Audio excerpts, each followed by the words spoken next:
Hello friends, welcome to my YouTube channel unpaid Guruji. दोस्तों, आज की ट्यूटोरियल में हम यूपी टेट एग्जाम में जो प्रीवियस ईयर में क्वेश्चन आए हुए हैं उन्हें डिस्कस करेंगे। दोस्तों, यूपी टेट 2015 में प्राइमरी लेवल का जो एग्जाम हुआ था उस पेपर में जो बाल मनोविज्ञान या चाइल्ड डेवलपमेंट जिसे हम लोग बोलते हैं उस सेक्शन में जो क्वेश्चंस आए थे उन क्वेश्चंस को आज हम लोग डिस्कस करेंगे कि कौन कौन से क्वेश्चंस वो जनरेट हुए हैं। दोस्तों, यूपी टेट में मोस्टली होता क्या है कि प्रीवियस ईयर के जो पेपर्स होते हैं उन पेपर से कई सारे क्वेश्चंस मिल जाते हैं। ऐसा ही एक बार हुआ था कि जब 2017 में जो पेपर हुआ था तो उस 2017 के पेपर में कई सारे क्वेश्चंस ऐसे मोस्टली क्वेश्चन ऐसे थे जो प्रीवियस ईयर के क्वेश्चन पेपर से लिए गए थे। तो चलिए दोस्तों स्टार्ट करते हैं। सबसे पहले हम लोग देख लेते हैं जो पहला क्वेश्चन आया हुआ था बाल मनोविज्ञान में, चाइल्ड डेवलपमेंट में।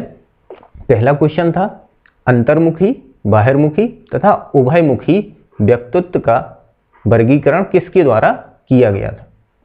फिर से एक बार देख लेते हैं क्वेश्चन क्या था। अंतर्मुखी, बाहरमुखी तथा उभयमुखी व्यक्तित्व का वर्गीकरण किसके द्वारा किया गया था। दोस्तों, ऑप्शन आपके पास थे क्रेचनर, युंग, अरस्तु और स्प्रेंजर। तो दोस्तों, इसका जो करेक्ट आंसर था वो था युंग के द्वारा, जो युंग मनोवैज्ञानिक थे उनके द्वारा अंतर्मुखी, बाहरमुखी और उभयमुखी व्यक्तित्व का वर्गीकरण किया गया था। चलिए दोस्तों, अगला क्वेश्चन हम लोग देख लेते हैं। उदाहरण, निरीक्षण, विश्लेषण, वर्गीकरण, नियमीकरण निम्न में से किस विधि के सोपान हैं। ये क्वेश्चन आया हुआ था, क्वेश्चन नंबर 2। उदाहरण, निरीक्षण, विश्लेषण, वर्गीकरण, नियमीकरण निम्न में से किस विधि के सोपान हैं। ऑप्शन है निगमन विधि, आगमन विधि, अंतर्दर्शन विधि तथा बहिर्दर्शन विधि। तो दोस्तों, इसका जो करेक्ट आंसर होगा वो होगा आगमन विधि। इसका करेक्ट आंसर क्या होगा? आगमन विधि। तो दूसरा ऑप्शन सही होगा। चलिए अगला देखते हैं। अवधान के आंतरिक अथवा व्यक्तिनिष्ठ निर्धारक क्या है। जो अवधान होता है उसके आंतरिक अथवा व्यक्तिनिष्ठ निर्धारक क्या है। तो दोस्तों, इसका आंसर होगा पहला ऑप्शन रुचि, लक्ष्य और अभिवृत्ति। ऑप्शन आपके पास थे उद्दीपक, वस्तु, प्रविधि। तीसरा ऑप्शन था प्रकाश, ध्वनि, गंध और चौथा ऑप्शन था पुरस्कार, दंड एवं प्रोत्साहन। तो इसका जो करेक्ट आंसर होगा वो होगा रुचि, लक्ष्य और अभिवृत्ति। क्या होगा? रुचि, लक्ष्य और अभिवृत्ति। तो ऑप्शन कौन सा सही होगा? दूसरा ऑप्शन इसका सही हो जाएगा। चलिए अगला क्वेश्चन हम लोग देखते हैं। चौथा क्वेश्चन आया हुआ था बाल मनोविज्ञान का क्षेत्र है। तो दोस्तों, ऑप्शन आपके पास है केवल शैशवावस्था की विशेषताओं का अध्ययन करना। दूसरा ऑप्शन था केवल गर्भावस्था की विशेषताओं का अध्ययन करना और तीसरा था केवल बाल्यावस्था की विशेषताओं का अध्ययन करना। तो यहाँ पर चौथा ऑप्शन करेक्ट हो जाएगा, गर्भावस्था से लेकर किशोरावस्था की विशेषताओं का अध्ययन करना। ये होता है बाल मनोविज्ञान का क्षेत्र। क्या होगा? गर्भावस्था से लेकर किशोरावस्था की विशेषताओं का अध्ययन करना। तो ऑप्शन कौन सा सही होगा? चौथा ऑप्शन। चलिए दोस्तों, अगला क्वेश्चन देखते हैं। क्वेश्चन नंबर 5 है वह अवस्था जो माता के 21वें गुणसूत्र जोड़े के अलग ना हो पाने के कारण होती है। क्या कहलाती है दोस्तों? इसे हम लोग कहते हैं डाउन सिंड्रोम। तो इसका करेक्ट आंसर क्या होगा? Down syndrome. तो इसका जो ऑप्शन सही होगा वो होगा फर्स्ट ऑप्शन सही होगा, डाउन सिंड्रोम। ऑप्शन आपके पास थे, ठीक है। तो इसका जो करेक्ट आंसर होगा वो होगा फर्स्ट ऑप्शन, डाउन सिंड्रोम। चलिए अगला क्वेश्चन देखते हैं। कोलबर्ग के अनुसार किस अवस्था में नैतिकता बाह्य कारकों द्वारा निर्धारित होती है। क्वेश्चन एक बार फिर से देख लेते हैं। कोलबर्ग के अनुसार किस अवस्था में नैतिकता बाह्य कारकों द्वारा निर्धारित होती है। ऑप्शन है पूर्व पारंपरिक अवस्था, पारंपरिक अवस्था और तीसरा ऑप्शन है पश्चात पारंपरिक अवस्था और चौथा है उपरोक्त में से कोई नहीं। तो इसका जो करेक्ट आंसर होगा वो होगा पूर्व पारंपरिक अवस्था। तो ऑप्शन पहला सही हो जाएगा। क्या होगा आंसर? पूर्व पारंपरिक अवस्था। ऑप्शन क्या होगा? पहला ऑप्शन सही होगा, पूर्व पारंपरिक अवस्था। चलिए अगला क्वेश्चन हम लोग देखते हैं। निम्नलिखित में से कौन सा सही क्रम है। दोस्तों, इसका करेक्ट आंसर होगा चौथा ऑप्शन। चौथा ऑप्शन इसका सही था। अंडाणु, शुक्राणु, युग्मनज और ब्लास्टोसिस्ट। चौथा ऑप्शन इसका सही था। अंडाणु, शुक्राणु, युग्मनज और ब्लास्टोसिस्ट। तो ये ऑप्शन इसका सही होगा। तो करेक्ट आंसर क्या होगा? Fourth option. चलिए अगला क्वेश्चन हम लोग देखते हैं। एसओआर, जो एसओआर थ्योरी है किसके द्वारा प्रस्तावित किया गया है। एसओआर जो थ्योरी दी गई थी वो किसके द्वारा दी गई थी। दोस्तों, ये इसका आंसर होगा बाटसन। ऑप्शन आपके पास थे बाटसन, कोपका, कोयलर एवं गेस्टाल्टवादी मनोवैज्ञानिक। तो इसका जो करेक्ट आंसर होगा वो होगा बाटसन। तो पहला जो ऑप्शन होगा वो सही होगा। बाटसन ने एसओआर थ्योरी को दिया हुआ था। चलिए अगला क्वेश्चन देखते हैं।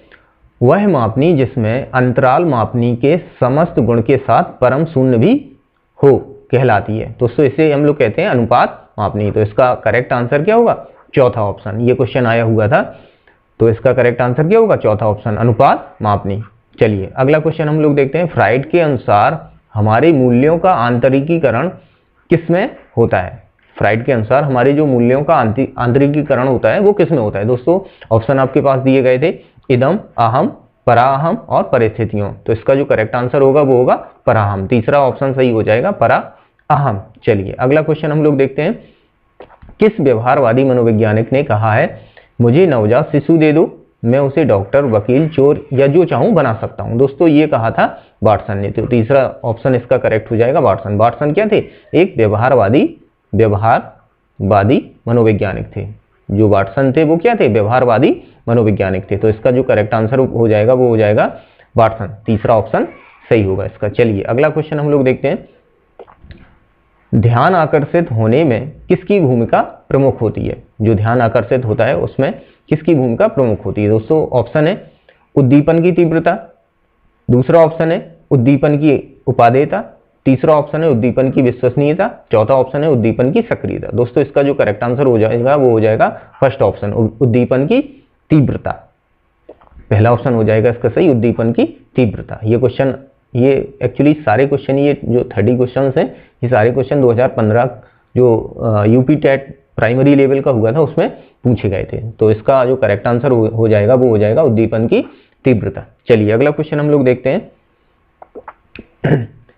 डैश डैश डैश छात्र में रुचि उत्पन्न करने की कला है। मतलब छात्र में रुचि उत्पन्न करने की कला कौन सी होती है? ऑप्शन दिए गए हैं शिक्षण, सहानुभूति, समदृष्टि और लास्ट ऑप्शन दिया गया है प्रेरणा। तो इसका जो करेक्ट आंसर हो जाएगा वो हो जाएगा चौथा ऑप्शन, प्रेरणा।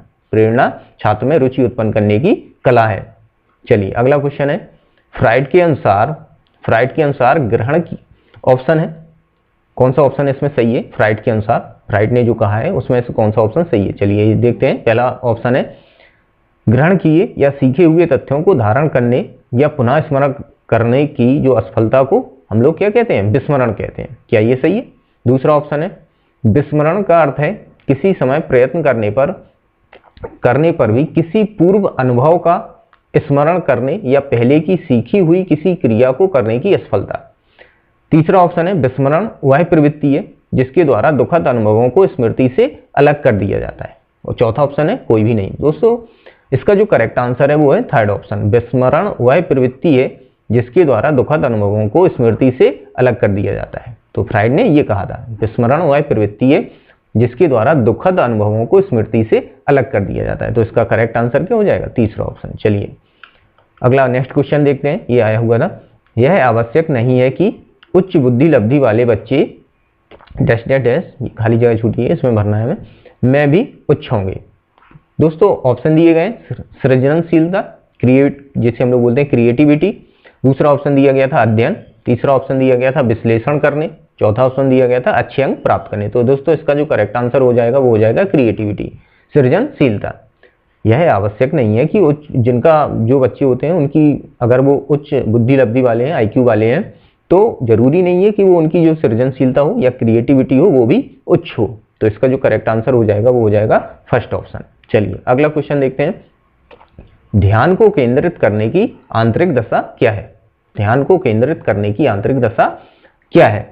दोस्तों इसका जो करेक्ट आंसर हो जाएगा वो हो जाएगा रुचि, जिसे हम लोग क्या कहते हैं? इंटरेस्ट। इसका करेक्ट आंसर क्या हो जाएगा? रुचि। रुचि क्या है? ध्यान को केंद्रित करने की आंतरिक दशा है। चलिए अगला क्वेश्चन देखते हैं। एक परिस्थिति में अर्जित ज्ञान का दूसरी परिस्थिति में उपयोग करना क्या कहलाता है? दोस्तों ये कहलाता है सीखने में स्थानांतरण। सीखने में स्थानांतरण। तो इसका ऑप्शन सही हो जाएगा दूसरा ऑप्शन। ऑप्शन आपके पास दिए गए थे सीखने की विधियां, सीखने में स्थानांतरण, और तीसरा ऑप्शन दिया गया था सीखने में पठार, सीखने में रुचि। तो इसका जो करेक्ट आंसर होगा वो होगा दूसरा ऑप्शन, सीखने में स्थानांतरण। एक परिस्थिति में अर्जित ज्ञान का दूसरी परिस्थिति में उपयोग करना क्या कहलाता है? ये कहलाता है सीखने में स्थानांतरण। ये क्वेश्चन आया हुआ था 2015 के यूपी टेट के प्राइमरी सेक्शन में। चलिए अगला क्वेश्चन हम लोग देखते हैं। अनुभव द्वारा व्यवहार में परिवर्तन क्या कहलाता है? अनुभव द्वारा व्यवहार में परिवर्तन क्या कहलाता है? दोस्तों ये कहलाता है सीखना। ऑप्शन आपके पास दिए गए हैं स्मृति, सीखना, प्रेरणा और चिंतन। तो इसका करेक्ट आंसर क्या हो जाएगा? सीखना, दूसरा ऑप्शन सही हो जाएगा। चलिए अगला क्वेश्चन देखते हैं। सांख्यिकी में वह रेखा चित्र जिसमें आवृत्तियों को स्तंभों द्वारा प्रदर्शित किया जाता है क्या कहलाता है? ऑप्शन आपके पास दिए गए, स्तंभाकृति, दूसरा ऑप्शन है आवृत्ति बहुभुज, तीसरा ऑप्शन है संचयी आवृत्ति, चौथा ऑप्शन है रेखाचित्र। तो इसका जो करेक्ट आंसर होगा वो होगा स्तंभाकृति, पहला ऑप्शन इसका सही हो जाएगा। चलिए अगला क्वेश्चन देखते हैं। विकास की किस अवस्था में बुद्धि का अधिकतम विकास होता है? ये थोड़ा यहाँ में स्प्रिंट हो गया। विकास की किस अवस्था में बुद्धि का अधिकतम विकास होता है? दोस्तों ऑप्शन दिए गए हैं, बाल्यावस्था में, शैशवावस्था में, या फिर किशोरावस्था में, या फिर लास्ट ऑप्शन दिया गया है प्रौढ़ावस्था में। तो इसका जो करेक्ट आंसर है कि विकास की जो किशोरावस्था होती है उसमें बुद्धि का अधिकतम विकास होता है। किसमें होता है? किशोरावस्था में। तो करेक्ट आंसर क्या हो जाएगा? तीसरा ऑप्शन इसका सही हो जाएगा। चलिए अगला क्वेश्चन देखते हैं। 21वां क्वेश्चन है, शिशु का अधिकांश व्यवहार आधारित होता है, किस पर आधारित होता है? ऑप्शन दिए गए, मूल प्रवृत्ति पर, नैतिकता पर, वास्तविकता पर, या फिर ध्यान पर। दोस्तों इसका जो करेक्ट आंसर होगा वो होगा मूल प्रवृत्ति पर। ये बहुत इंपॉर्टेंट क्वेश्चन है। जो शिशु का अधिकांश व्यवहार होता है वो किस पर आधारित होता है? उसकी मूल प्रवृत्तियों पर। तो इसका करेक्ट आंसर क्या हो जाएगा? दूसरा ऑप्शन सही हो जाएगा, मूल प्रवृत्तियों पर। चलिए अगला क्वेश्चन हम लोग देखते हैं। अंतर्दृष्टि या फिर जिसे हम लोग कहते हैं सूच का सिद्धांत, किसके द्वारा? अंतर्दृष्टि या जिसे हम लोग कहते हैं सूच का सिद्धांत द्वारा सीखने के सिद्धांत में कोयलर ने किस पर प्रयोग किया था? जो सूच का सिद्धांत है वो उसमें कोयलर ने, क्योंकि किसने दिया था? कोयलर ने दिया था। और इन्होंने प्रयोग किस पर किया था? ऑप्शन दिए गए हैं, कुत्ते पर, वनमानुष पर, बिल्ली पर, या फिर चूहों पर। तो दोस्तों इन्होंने जो प्रयोग किया था सूच का सिद्धांत जो दिया था, तो वो प्रयोग किया था इन्होंने वनमानुषों पर, चिंपैंजी पर। तो इसका करेक्ट आंसर क्या हो जाएगा? दूसरा ऑप्शन सही हो जाएगा, चिंपैंजी पर या वनमानुषों पर। चलिए अगला क्वेश्चन देखते हैं। प्रेक्षणात्मक अधिगम संप्रत्यय किसके द्वारा दिया गया है? दोस्तों ऑप्शन दिए गए हैं, टॉलमैन, बंडूरा, थांडाइक, या फिर कोयलर। तो दोस्तों इसका जो करेक्ट आंसर हो जाएगा वो हो जाएगा बंडूरा। करेक्ट आंसर कौन सा हो जाएगा? दूसरा ऑप्शन। चलिए अगला क्वेश्चन देखते हैं। 24वां क्वेश्चन है, अधिगम में किसने प्रभाव का नियम दिया था? प्रभाव का नियम किसने दिया था? अधिगम में प्रभाव का नियम किसने दिया था? प्रभाव का नियम किसने दिया था? दोस्तों दिया था थांडाइक ने। ये सिंपल क्वेश्चन था। प्रभाव का नियम किसने दिया था? थांडाइक ने। तो ऑप्शन कौन सा सही हो जाएगा? चौथा ऑप्शन सही हो जाएगा, थांडाइक। चलिए अगला क्वेश्चन है, निम्न में से किस विधि का उपयोग स्मृति के मापन के लिए नहीं किया जाता है? दोस्तों जो स्मृति मापन की विधियां होती हैं उनमें से निम्न में से कौन सी स्मृति मापन की विधि नहीं है? ऑप्शन दिए गए हैं, प्रत्याहन विधि, तार्किक विधि, पहचान विधि, या फिर पुनः सीखना विधि। दोस्तों ये है तार्किक विधि। तार्किक विधि यहाँ पर स्मृति मापन के लिए विधि नहीं है। तो ऑप्शन करेक्ट हो जाएगा दूसरा वाला। चलिए अगला देखते हैं। प्रासंगिक अंतर्बोध परीक्षण जिसे हम लोग बोलते हैं TAT परीक्षण का विकास किसके द्वारा किया गया था? ऑप्शन दिए गए हैं, साइमन, होल्टमैन, मरे, या फिर बेलक। तो इसका जो करेक्ट आंसर है वो है मरे। इन्होंने दिया था, मरे एंड मॉर्गन ने दिया था। ये जो सिद्धांत दिया था परीक्षण इन्होंने किया था मरे एंड मॉर्गन ने। तो इसका करेक्ट आंसर क्या हो जाएगा? मरे। चलिए ये मनोवैज्ञानिक थे। अगला क्वेश्चन हम लोग देखते हैं। मनोविज्ञान का शिक्षा के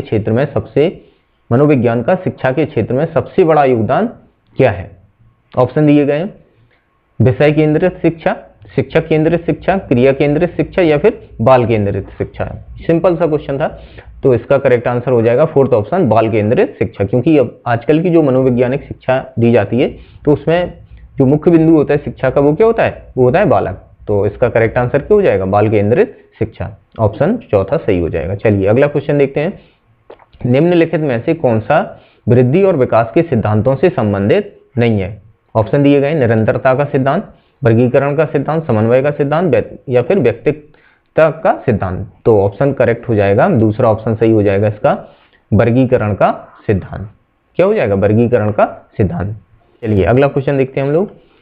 कक्षा शिक्षण में पाठ प्रस्तावना सोपान सीखने के किस नियम पर आधारित है?